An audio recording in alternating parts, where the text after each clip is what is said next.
कब्ज। कुछ कब्ज ऐसे होते हैं जो जल्दी आते रहते हैं और जल्दी जाते रहते हैं, कुछ होते हैं जिद्दी वाले। जिद्दी वाले पे बात कर लेते हैं। ऐसे लोग हैं जिन्होंने अपने जीवन में कब्ज के बिना कोई दिन देखा ही नहीं। उनको लगता है कि भाई ऐसी ही जिंदगी होती होगी। लेकिन मैं आपको ये बताना चाहूंगा कि जिद्दी से जिद्दी कॉन्स्टिपेशन भी आसानी से ठीक हो सकता है, और कुछ दिनों में। कितने दिनों में? 5 दिन में, 6 दिन में। कैसे ठीक होगा, इसको स्टेप बाय स्टेप समझते हैं। उससे पहले समझना पड़ेगा कॉन्स्टिपेशन होता क्यों है। देखिए, एक बात समझना पड़ेगा, आपके कोलोन में एक तरह के बैक्टीरिया होते हैं जो सिर्फ फाइबर पे निर्भर होते हैं। फाइबर फाइबर यानी कि जब आप कोई भी चीज खाते हैं, जैसे फ्रूट्स एंड रॉ वेजिटेबल्स, तो आप फाइबर भी खाते हैं। ये जो फाइबर है, that is not your body food. वो आपकी बॉडी की रिक्वायरमेंट नहीं है, वो कोलोन में जो बैक्टीरिया उनकी रिक्वायरमेंट है।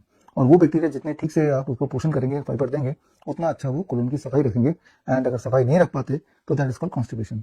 As simple as that. Constipation बहुत लंबे समय तक रहेगा, तो कुछ लोगों को उससे कई सारी और दिक्कतें, जैसे पाइल्स है, फिशर्स हैं, और कोई अल्सर बनेगा, कोई ट्यूमर बनेगा, फाइनली कुछ कैंसर बनेगा, इंटरनल ब्लीडिंग होगी, या एनएस से ब्लीडिंग होगी। तो ये सारे एडवांस रूप होते जाते हैं। So it will not restrict just to constipation. एक और बात यह है कि कॉन्स्टिपेशन अगर है तो मान लीजिए आपकी दुनिया की सारी की सारी बीमारियां भी आपको आने वाली है, लगी चुकी है।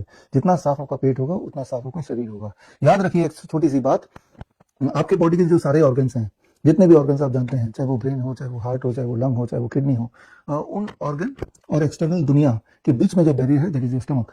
कोई भी चीज आप खाते हैं सीधे हार्ट में नहीं पहुंचेगा, सीधे लंग में नहीं पहुंचेगा। कहाँ पहुंचेगा वो स्टमक में पहुंचेगा। कहाँ पहुंचेगा वो? इंटेस्टाइनल सिस्टम में पहुंचेगा। और उसके बाद वहां से फिल्टर होके, वहां से एब्जॉर्ब होके, फिर वो न्यूट्रिशन जो है वो जहां जहां भी जाना है वो जाएगा। राइट। तो the stomach is the barrier between the food and the rest of the organs. तो ये जो इंटेस्टाइनल सिस्टम है, इसको अच्छा होना ही पड़ेगा। अगर वो ठीक नहीं रहेगा तो समझ लीजिए कि आप ठीक नहीं है।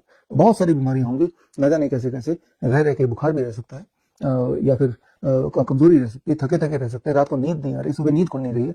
ये नाना तरह की दिक्कतें हो सकती हैं। खैर, ये कोई बात नई नहीं है, क्योंकि जैसा मैंने देखा कि हमारे हॉस्पिटल्स में जब पेशेंट आते हैं, या हमारे क्लिनिक में, डॉक्टर BRC क्लिनिक होम में जब पेशेंट आते हैं, कोई कैंसर के लिए आ रहा है, कोई हार्ट के लिए आ रहा है, कोई किडनी के लिए आ रहा है, लेकिन अधिकतर लोगों में एक बात कॉमन होती है कि वो उनको कॉन्स्टिपेशन का भी इशू है। अब तो वो इसको इशू ही नहीं मानते हैं, सोचते हैं कि जिंदगी ऐसी जीनी होती है। तो अगर आपने कॉन्स्टिपेशन को क्लियर कर लिया, ठीक कर लिया, तो इंटरेस्टिंग बात है, आगे जाके आपकी जो बाकी पेरिफेरल बीमारियां हैं वो भी ठीक होने लगेंगी। तो वैसे वर्षा है। तो चलिए सोल्यूशन की तरफ बढ़ते हैं। सोल्यूशन मैंने आपको अभी भी बातों बातों में बता ही दिया, और सोल्यूशन तो यही है कि आपके डाइट में अगर 60% कम से कम फाइबर नहीं हुआ तो समझ लीजिए कि आप कॉन्स्टिपेटेड ही हैं। डाइट में 60% या उससे अधिक फाइबर कैसे करेंगे? That's what I have been telling for last 15 years, that is through DIP diet. हमारे इस चैनल में हेल्थ केयर टुडे में न जाने कितने सारे वीडियोस DIP डाइट पे ऑलरेडी हमने बनाए हुए हैं, जिसमें आपको पता है कि ब्रेकफास्ट में फ्रूट ब्रेकफास्ट लेना होता है, और लंच और डिनर से पहले सलाद लेना होता है। सलाद तो हम लेते ही, लेकिन बॉडी वेट के अनुसार। मेरा बॉडी वेट 70 kg, एक और अगर शून्य लगा लो तो 700 ग्राम। इतने फ्रूट 12 बजे तक, और 700 ग्राम का आता 350 ग्राम। 350 ग्राम सलाद लंच में, 350 ग्राम सलाद डिनर में। That becomes the appropriate amount of fibre जो कि मेरी बॉडी में जाना चाहिए। अब मैं उम्मीद कर सकता हूँ कि मुझे कॉन्स्टिपेशन ना हो। राइट। तो जिन फूड से कॉन्स्टिपेशन होता है उन्हें छोड़ना पड़ेगा। Dairy product is number 1, refined and packed food is number 2। तो दोनों को छोड़ दीजिए। राइट। और जिन चीजों से कॉन्स्टिपेशन जाती है उन्हें अपनाना पड़ेगा, जो मैंने अभी बताया, fruits and raw vegetable, be on DIP diet.